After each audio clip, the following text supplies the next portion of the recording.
In this part, I will define a letter of credit and Islamic letter of credit. A letter of credit is a letter from a bank guaranteeing that a buyer's payment to a seller will be received on time and for a correct amount, while a Islamic letter of credit is a letter from a bank guaranteeing that a buyer's payment to a seller will be received on time for a correct amount also, and must comply with the rules and regulation and the maqasid of Sharia.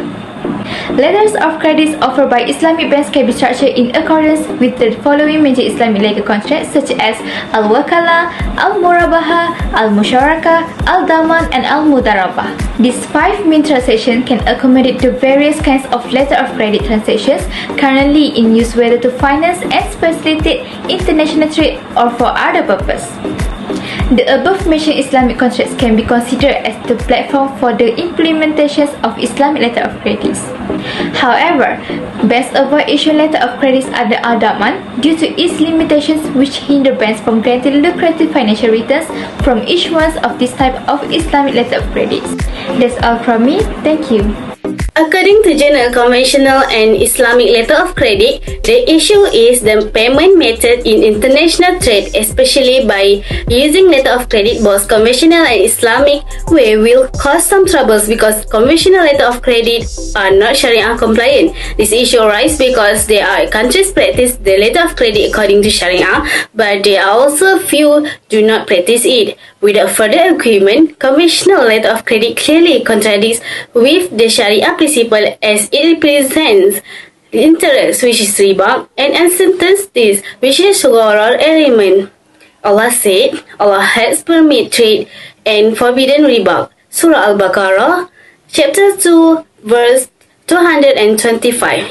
There is an option where bank can modify or exclude certain clauses inherent to riba and gharar.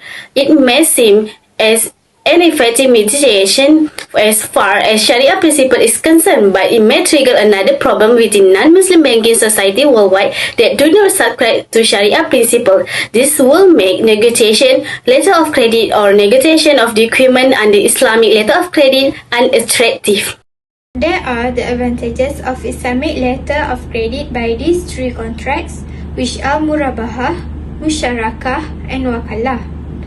Under the principle of Murabahah, cost plus profit, where the customer is unavailable to pay the purchase price, the bank issues the ILC and pays the purchase price to the exporter. The bank immediately sells to the customer at a markup for a deferred payment.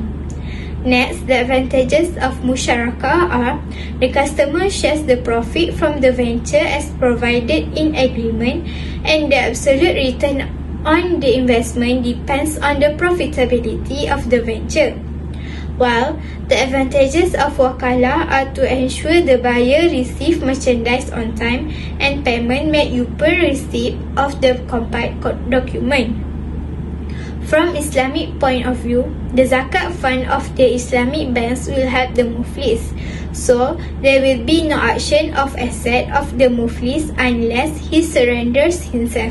Therefore, this explicitly shows the beauty of Islamic banking system in protecting its ummah.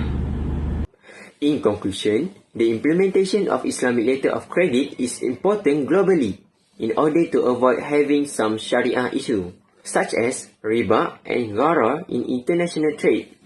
The advantages of applying Islamic letter of credit will benefit us in the future. Last but not least, we can recommend the 3 arms of government to consider the issue of establishing the operation of Islamic banking in that country objectively.